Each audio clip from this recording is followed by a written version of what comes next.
Servus, Männer, it's Red Pill Germany again. Today it's Sunday and there is another election going on, but not in Germany, but in faraway Asia Minor. More exactly at the Bosphorus at the city of Istanbul. Every major German newspaper is writing several articles about this mayoral election in Istanbul, so it has quite some significance even here and also for the entire country, of course. Now today it is the second attempt, the second run of this mayoral election. The first election was already in the end of March, but it has to be repeated as the president of Turkey, Mr. Erdogan, was not satisfied with the outcome of the election, so he said for formal reasons the election has to be repeated. But first things first, so in this video I want to tell you who the prime parties are and their candidates for this mayor election in Istanbul, and then I will tell you why it is so important that even German newspapers report about this second run of the election. Now what you have to know is for the foundation of the modern Turkish state there is one historical figure that is really central to understanding that, and that is Mustafa Kemal Ataturk. He can be seen as the founder of the Turkish nation, really. He also fought as a colonel at the Battle of Gallipoli in the First World War already. And he founded the party, the CHP party, that is now today also fighting for the mayor position in Istanbul. Ataturk was the great modernizer. He was a grantor of secularism and opening Turkey up culturally towards Europe. People loyal to Ataturk and his ideas traditionally dominated the Turkish military. So the party, the Ataturk party, the CHP, is traditionally anti-communist, secular, and since the 60s is described as a social democratic party. It is always hard to describe these Turkish parties in classical European or Western terminology, but I think this comes pretty close to it. They are basically the ones whose women are not walking around in headscarves and who are still very nationalist and very patriotic. And they are also pro-free market. Now the AKP, on the other hand, was founded by current president of Turkey, Recep Tayyip Erdogan. In English, it's called the Justice and Development Party. It is a very conservative party. It is safe to say that Erdogan found a winning combination of investing in Turkish infrastructure, fostering traditionalist religious sentiments and morality, while of course also maintaining a healthy portion of nationalism. So bear in mind, none of these parties are what we would call leftist. They're all patriotic and nationalist, but with a different flavor. Secularism versus Islamism, for example. Also in the economic policy, I think the CHP is more a free market party, whereas the AKP, I think, relies very much on big government-funded infrastructure projects and also bringing in foreign investment. And Erdogan and his AKP party were very popular in Turkey actually for as long as they could show that there is progress in Turkey, as long as people have jobs and the economy is growing. But I read recently that there are 4 million people unemployed in Turkey and that the currency, the Turkish lira, becomes weaker and weaker. So people are getting more and more displeased with the AKP leadership, which led to the fact that in these recent communal elections or mayoral elections in March, in several big cities such as Ankara, for example, the AKP lost the mayor position, and in Istanbul it was very close. It was a very close run, but the CHP and their candidate Ekrem İmamoğlu won. Now, as I said, in Istanbul, the AKP and Erdogan, they could not tolerate this outcome, so they ordered a second run, a repetition of the election.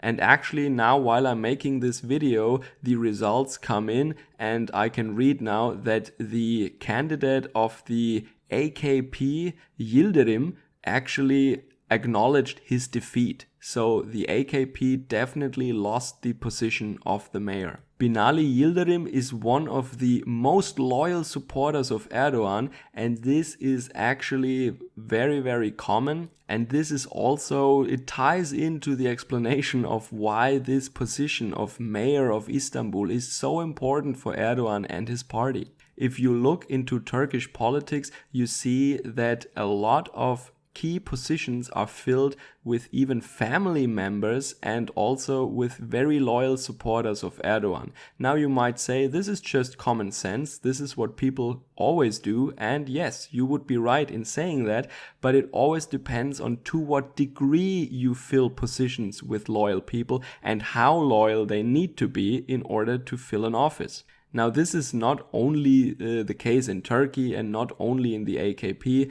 Every country, every organization does that to a certain degree. If you look, for example, at the system of feudalism in the Middle Ages, it was pretty much just that.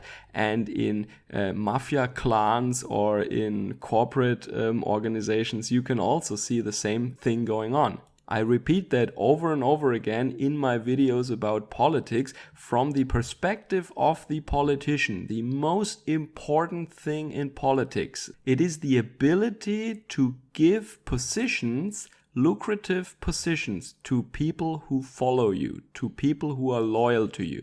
And it can be really anything. It can be a job at the city administration, it can be a job in garbage disposal or in the police, and it can be a political office in the party. If you are the guy who decides who is gonna get the position, then you have power. And you can use this power to put people in these positions who then have to swear loyalty to you. This is how political power is maintained, and this has always been the case. Feudalism is nothing else, and modern politics still, until this day, works like that. Now, as I said, this is nothing to be ashamed of, this is how the game is played, but it has to be said that Erdogan and the AKP, they have been heavily relying on being the mayor of Istanbul for over 25 years now, I think, for this purpose. And maybe they did it in a very extreme way. You must imagine Istanbul is a city where 20% of Turkey's population live. It is a mega city. It is the city of Turkey. You can compare it to London or Paris. In Germany, as I said in my last video, for example, it is not like that at all. Germany is a decentralized country. Turkey is just like France or the UK. They are centralized countries with one clear absolute capital. And I don't even want to know how many jobs, how many public jobs there are in Istanbul, or how many people you could actually put into some kind of job or some kind of a position if you control the administration. Just think of the port and all the bridges and all the administration.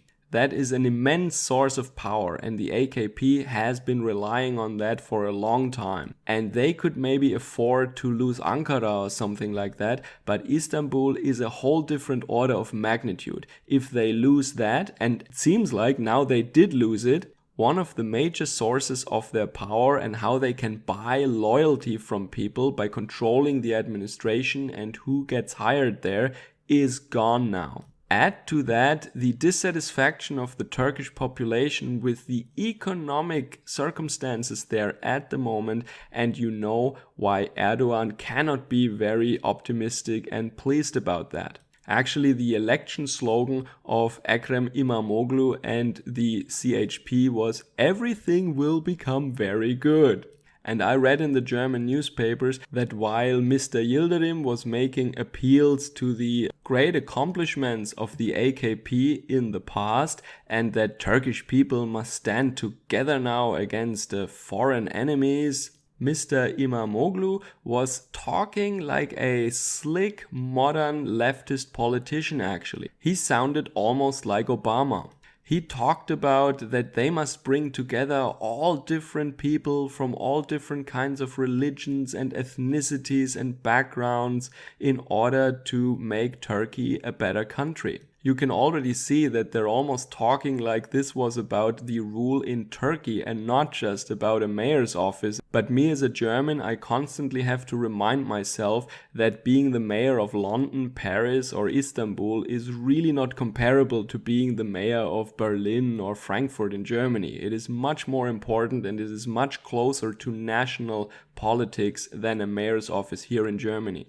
But then Mr. Imamoglu said something that is very, very interesting. When he made this speech about all these people of all these diverse backgrounds that must be brought together, he said that when Sultan Mehmed conquered Constantinople, he also won the hearts of the citizens of the city. Now, if I remember my history lessons correctly, when he conquered the city, he allowed his soldiers for 3 whole days to do whatever they pleased in the city. And I'm not allowed to say this here in this video, but you can check out the sources below. It is well known what happened in the city of Constantinople after and during the sack. There was not a lot of winning the hearts of the citizens going on, unless you count probably cutting out the hearts as winning the hearts. I don't know. By the way, his name is a very common name. Imamoglu is a name, a family name that has 2 parts, Imam and Oglu,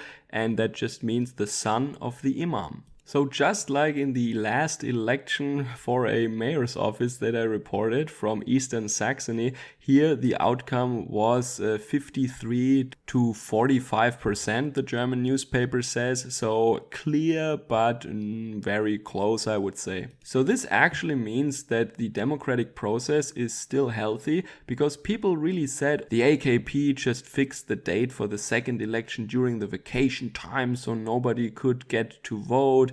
And then both sides really accused each other of trying to manipulate the voting process. But I think at least one can say that the ruling party, the AKP, did not manipulate the elections, or at least not to such a degree that they would win them. So these elections were probably not fixed. I think we can trust this result now. And as I said, even the candidate, Mr. Yildirim, he acknowledged that he lost. So it is really exciting for me actually, with so many Turkish people living in Germany.